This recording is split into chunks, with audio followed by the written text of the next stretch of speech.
On this episode of Backroads, the sport of skijoring, Montana style, has a small-town, friendly feel. It's not about, so much competition. It becomes a big family. In the competitive world of weightlifting, dedication and inner strength are just as important as muscles. We'll introduce you to a man whose bravery in war set him on a path to be a champion. Nobody his age in the world can do it. I don't care where. Take your pick. Nobody. Being a champion can also mean that you're committed to helping others, to making your world a better place. We found two friends who proved that thinking of others really does pay off. It's noble to be of service to people, and I think that's why it makes them happy. It's all about reaching goals on this episode of Backroads. Backroads of Montana is made possible with production support from the Greater Montana Foundation, encouraging communication on issues, trends, and values of importance to Montanans. The Montana Office of Tourism at visitmt.com, and the University of Montana.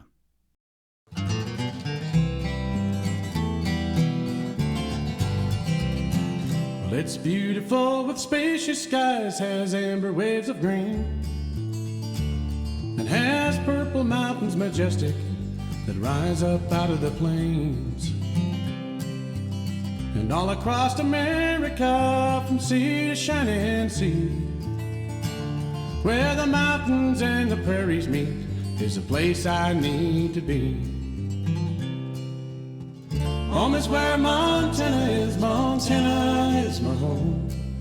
From mountain peaks to prairie lands, the places I have known.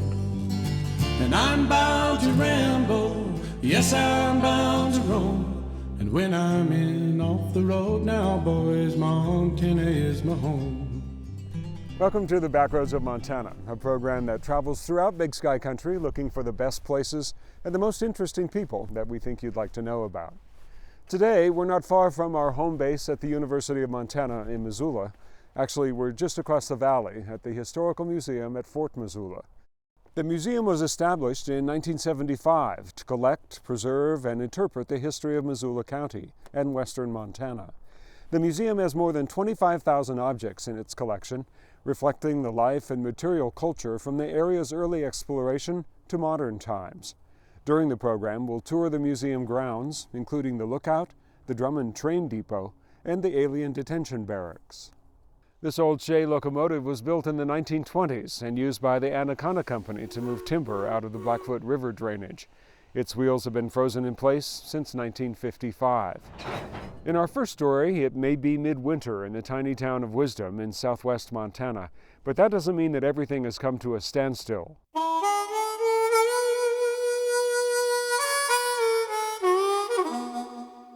It's a quiet time of year in the Big Hole.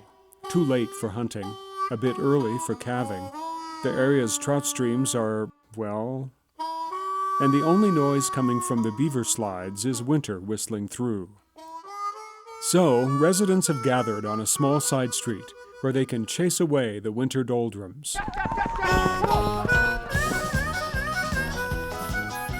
Welcome to the Big Hole Winterfest Skijoring competition. 2 days, 3 events, and somewhere in between, one dance. It's a rush. Competition skijoring is exactly what it looks like. I've never water skied, but it's probably like that. It's actually 3 heartbeats working together to make a good run. The rider's heartbeat, the skier's heartbeat, and the horse's heartbeat. And, it's just something to watch to see all 3 of them pull together. Just run as fast as you can. Hope he hangs on. We're not going to go over all the rules today. After a quick briefing, race action gets underway when Badger Bob gives the word. And then I'll say, go, if both are ready. No, they'll come when they're ready. Horse is ready! Go when you're ready! 2 distinct things separate Wisdom skijoring action from similar events. We have to take it with a grain of salt, because we're a new event. First, this week's competition is not sanctioned by the National Skijoring Association. These folks are here for the fun of it. We have a lot of people who are here to have fun, and we want to make sure they have fun, and we don't want it to get too serious. We want it to be a good time for everybody. And although it is just for fun, race officials are very serious about safety. We have a dog on the track. Whoever dog that is, please get them off. My job is to keep the track clean, keep these guys safe. And then I also get to shovel horse poop off the course if it gets too deep. And around Wisdom, horse manure gets fairly deep once in a while. An emphasis on safety is stressed throughout the rules. Rule number 10 clearly states no dangerous horses or drunken behavior allowed. We'll keep an eye on this cowboy. Still, contestants can expect a few bumps and bruises while negotiating the 9 gates and 3 jumps. I was going down the course, going really fast, doing really well, and all of a sudden, I don't know what happened, I lost the rope. I fell, skis everywhere, rope gone, and it was over. I hurt myself. And there's a good reason for rule number 11, which requires goggles and a helmet. I don't know, I was coming over the second jump and going to the second turn and took a snowball in the lips and I took a horseshoe in the shoulder. Still should have made the gate though. Yeah. And the second thing that makes Skijoring and Wisdom unique? These skiers are hanging onto a horse that works for a living. This is his first trip to town. He's dragged thousands of calves to the Brandon Fire. He hunts cattle in the timber, chases calves out of the bog. He's a pretty good athlete, even if he is camera shy. He's just a ranch horse. It's chasing cattle, roping, doctoring, dragging calves, just the regular ranch stuff. This weekend's races are a sort of spring training for these horses, a chance to loosen up, stretch their legs, and prepare for summer and more difficult chores. And it helps people limber up too. There's a skijoring category for just about every age and degree of skill. But when Darryl throws the last flag, it's back to the barn. Time to drop off more hay for hungry cattle, to break up ice covering water holes, but mostly to settle in for at least a couple more months of winter.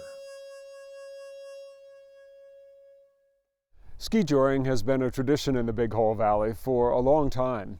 You may remember the Hershey family from an earlier Backroads feature about beaver slides. Well, here's a photo of Jill and Joyce Hershey as kids in 1937, skijoring with their horse, Old Banjo. Horses were once essential to Army infantry troops. Part of the history of Fort Missoula includes the story of the 25th Infantry, an African-American outfit who once rode bicycles from Missoula to St. Louis in 1898 to test the theory that the bicycle would replace the horse in moving infantry. I'll bet you won't see a bicycle pulling a skier anytime soon. This structure is one of 3 Fort Missoula buildings still standing. It housed non-commissioned officers, civilian employees, and regular Army personnel from the fort's beginning in 1877 to 1947. In our next story, we introduce you to a former Army man from Ronan, whose retirement time is spent working in the yard, helping his wife fix up the house, and lifting weights, heavy weights, but nothing like the weight he carried early in his life. Welcome to the Montana State Bench Press and Deadlift Championships in Missoula. Powerlifters from around the state and the region will see how much weight their bodies can handle. Back in the warm-up room, Ronan's Harold Smith limbers up. At 75 years old, just under 6 feet tall, and weighing in at nearly 225 pounds, Smith holds the world record in bench press for his age and weight class. Today, Smith moves up in weight class and hopes to set a new world record.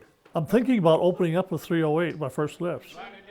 So hopefully, I'm thinking get that and then try to boost it on up further yet. Smith has been preparing for this lift for months. At Salish Kootenai College in Pablo, Smith and his lifting partner, Skip Shocker, work out together, lifting 3 days a week. Yes, I like routine. I like routine. Now, this routine we're on now, I can go all year like that. You ain't gonna push Harold. He knows what he wants to do and he sticks right to it. And you gotta admire him for that. Smith has always pushed himself, starting on the family farm in North Dakota where he grew up. Later, Smith installed sheetrock all over western Montana. When Smith retired, he began lifting weights as a way to rehabilitate an injured shoulder. I had a good feeling after the workout was all over. I had kind of a little tired feeling, but a good feeling. So I kind of kept doing that. Before long, he started working out with friends in Ronan and was taking part in his first powerlifting competition. A lot of people talk about how strong he is, and they marvel at it, and he is strong. But he's always been strong. But it was a different kind of strength that really defined the early years of Harold Smith. After dropping out of high school, he joined the Army. Following basic training, he was sent to the front lines in the Korean War.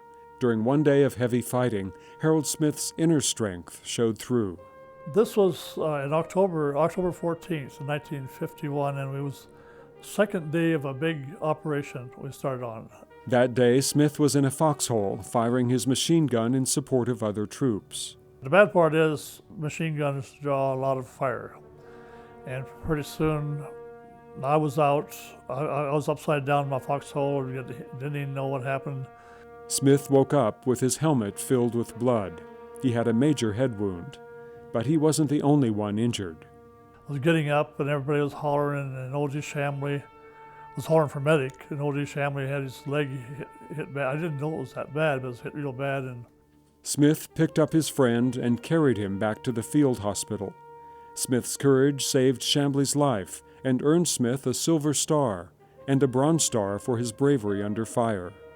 And Chambly was always grateful for that. But, you know, anybody would have done that. If you're there and you can help, you'd help your buddy if he's... So, you know, I don't see anything so great about that. But Chambly thought, well, he says, I would never made it without you, you know. Nearly 50 years after the war, Smith received a call from a reporter saying that an old friend was looking for him. O.D. Chambly, the man Smith had carried off the front in Korea, was calling to say thanks. That was a big surprise, big surprise. I had never talked much about it, maybe to Bonnie, my wife. He talked about it a little bit, but he always played it down. A few months later, Smith would meet up with Chambly and some other friends from Korea. Talking with his war buddies lifted a weight off Smith's shoulders. It brought back a lot of memories, you know, about those. And I had withheld all that stuff. We talked about things that happened back there. And as time went by, because you felt better. Talking about some old things. Best therapy probably I've ever had, could ever have. Next. Okay, Harold, I know you're going to get it.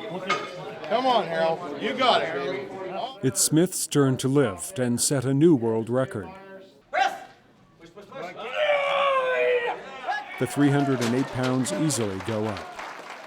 His next two lifts go up in weight. Come on, Harold! And he pushes the world record to 336 pounds. To do what he did today, nobody his age in the world can do it. I don't care where. Take your pick. Nobody. It's both physical strength and inner strength that have helped define Harold Smith's life. When you feel good, you have a better frame of mind. Yeah, I feel better. I feel more confident. Harold Smith says he enjoys competing in state and national weightlifting meets and that he won't be retiring from lifting anytime soon. Fort Missoula was almost retired after World War I, but was revised as a headquarters for the CCC in the 1930s, and then in 1941 it was transferred to the Department of Immigration and Naturalization for use as an alien detention center. It housed more than 1,200 Italian nationals and 650 Japanese men who were rounded up after Pearl Harbor. We visited one of the remaining barracks with Bob Brown, executive director of the museum. So it was a very different experience for the Italians who kind of liked it, they enjoyed it, and the Japanese who never even talked about it ever. It was a terrible experience for them. Their loyalty was being questioned. It was a loss of face in their world. It was disastrous. They had lost or were losing everything they had ever had just because they were not allowed to become American citizens. While the detention center had guard towers, the only tower on the museum grounds today holds this lookout from Slide Rock Mountain. Built in 1933 and moved to the museum 50 years later, the structure has been restored with a fire finder, lightning protection, and the sparse furnishings that got its lookouts through many a hot summer fire season. Of course, a Montana summer can be a great time for hiking. In our next story, we're high in the Pryor Mountains, south of Billings. There we went underground to explore a cool place, away from the summer heat. But this is farther than you think it is. Marge Strum and Marion Collar are enjoying a spectacular view from the Pryor Mountains. I mean, even just down, you know, it's a couple thousand feet. They're part of the Red Lodge Hiking Club, which has been in existence for more than 40 years. They meet one day a week to explore. To us, Thursdays are sacred. Nothing else is planned on Thursday but our hiking. Yep, they're important. Thursdays are sacred. On this day, Marge and Marion are off on their own, admiring the lupin and arnica and soaking in the scenery high above the Bighorn Basin. There's different plants here than other places. The history of it, the geology. It's fun to come here and have the view. I love to hike to some place where you have a view. But the Pryor Mountains offers something else, a different view, and it provides a break from the summer heat.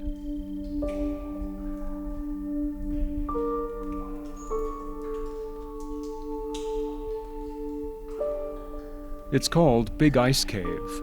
Tucked into the Pryors at 7,500 feet above sea level, the cave maintains a year-round average temperature of 32 degrees, an obvious contrast to the warm summer air just outside the cave. There's a walkway and viewing platform, but to get a closer look, geologist Dan Seifert took us out on the ice and back into the cave. And all this ice that we're standing on is an indication that the water is still moving through the cave system and still dissolving the limestone. The walls of the cave provide more evidence. Along with the glittering ice crystals, they contain calcite, the purest form of limestone. Calcite is more easily dissolved by water and other elements, which is why these limestone-rich mountains have so many caves. So we've got layers of limestone, and then we've got pure layers of calcite. And down here toward the floor, you've actually got ice forming on the calcite. The active water provides an eerie atmosphere inside the cave, but it's also responsible for some beautiful stalagmite formations.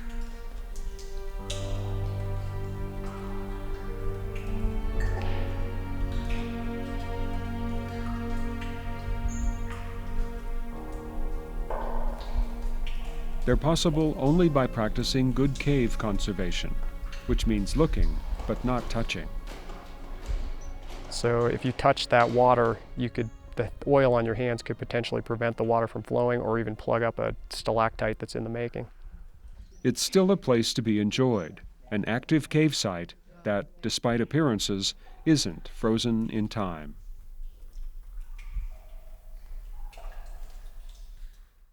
You can contact the Forest Service for directions to Big Ice Cave. You'll need a four-wheel drive, good clearance, and dry weather to make the trip.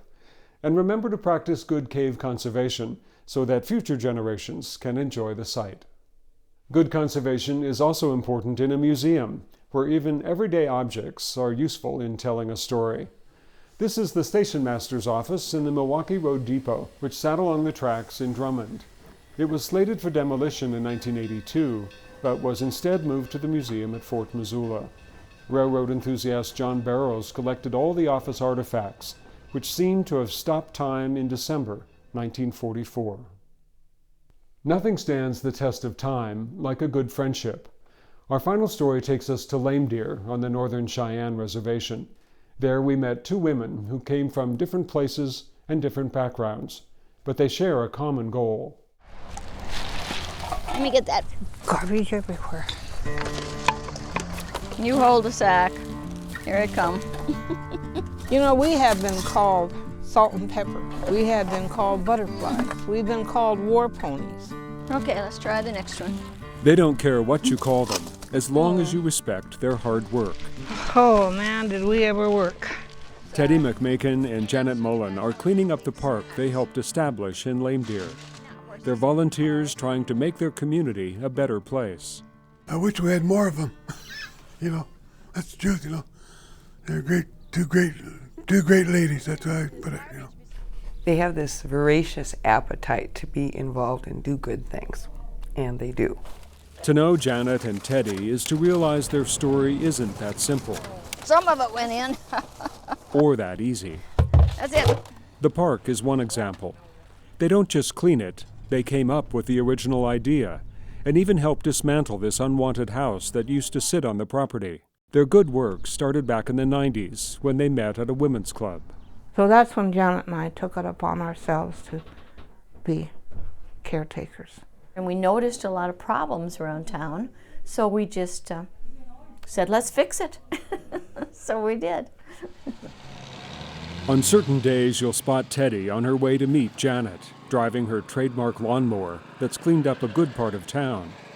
It was Teddy who started the early projects. A simple fundraiser bought a memorial bench to honor Teddy's friend. Teddy led a group of women to the tribal council to demand action on the complicated process of cleaning up a business lot that was an eyesore and potential health hazard. Sometimes the truth hurts, but it'll wake you up. Folks around town could see the results, but not everybody liked this combination of women, two people with completely different histories. Her Cheyenne name translated to strong stands against the wind, and Teddy lived up to it as the firstborn child. She was the first to hear advice from her father about how to treat other people. Never walk over them. Always walk beside them. By age 16, Teddy was married, starting a family, and realizing racism cuts both ways on the reservation. My children are dark and also white. I have some that are as dark as I am. And nobody ever says nothing to them. But my ones that are dark or light, like my daughter and my son, two of them, there's that racist feeling here yet. Janet was also an oldest child and grew up in Iowa, and eventually moved to Billings, where she ran a grocery store for 15 years. She moved to Lame Deer in 1989 and ran another grocery store with her husband, Jim. Janet says she's always been an historian at heart and began collecting photos from neighbors. Before she knew it, the Jessie Mullen Picture Museum was born, named after Janet's late mother-in-law. Almost everything crammed into this one tiny room is a copy, but it still holds great value to the community. There are over 1,400 photographs, ranging from past tribal presidents to loose snapshots donated by residents.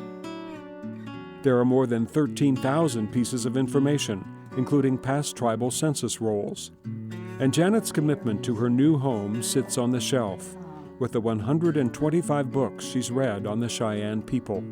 I figured if I'm going to live here, I better learn about the Native Americans. And if they're going to trust me with their valuable pictures, I better do a good job of it. If you notice, there are no other museums here, and that's just a private undertaking, you know, that she finances all herself. You know, it's a wonderful thing. The museum, the projects, Janet was working hard in her community. Teddy could see that and appreciated the respect Janet showed her and the Cheyenne people. However, some didn't see it that way. They were out working one day when Teddy heard a familiar taunt, this time directed at her friend, Janet. What are you doing here on this reservation? White person. You white trash, you so-and-so. You know, Janet, let's face it, is a white person. And she is very much a minority on this reservation. And there's racism on this reservation, coming both ways. Most people are pretty respectful to me, It's just a very few that have been really rude to us. But my mom and Janet don't think about that. They put all of that aside for the projects they work on. And I think it sends a wonderful message, working together. To, you know, one's an Indian, one's a white lady. They truly, I don't think that ever think about that. which is why these two women, who are more alike than different, moved on to their biggest project at the most sacred of locations. The two men who safely led the Cheyenne people to this place are buried in the center of the cemetery, but there wasn't a complete record of who else was there. After a proper blessing and ceremony, Teddy and Janet went to work. We just simply walked the whole thing. For 9 months, they walked the grounds, land donated by Teddy's great-grandfather, marking locations and documenting names. Eventually, they made a map. They couldn't identify all of the graves, but 625 names were painstakingly plotted. And it's so sad. They were special people long ago, and they need to be honored. Teddy and Janet, their hard work sets an example, and so does their friendship. We share things that maybe other people wouldn't even care about, but to us, they're important. And that's what a friend is, and that's what Janet is. But she is my friend, and I love her. Teddy and Janet also work in the Women's Club Christmas store, which helps provide gifts for area children. Both women say they plan to remain active in as many projects as possible, as long as they're able. Thank you for the time you spent with us on Backroads today. Some of our best stories come from viewers just like you. We welcome your letters and story ideas. Send them to the Backroads of Montana, the University of Montana, Missoula, Montana, 59812. We want to thank Bob Brown and the staff at the Historical Museum at Fort Missoula for all their help. The museum is open year-round with slightly reduced hours in the wintertime. They have an active exhibition schedule and a great 4th of July celebration. Remember, earlier episodes of Backroads are available at your local city-county library. And as long as you keep watching, we'll keep covering the Backroads of Montana. I'm William Marcus. See you next time. Backroads of Montana is made possible with production support from the Greater Montana Foundation, encouraging communication on issues, trends, and values of importance to Montanans. The Montana Office of Tourism at visitmt.com, and the University of Montana. And I'm bound to ramble, yes, I'm bound to roam. And when I'm in off the road now, boys, Montana is my home. Coming in off the road now, boys, you know I'm heading home.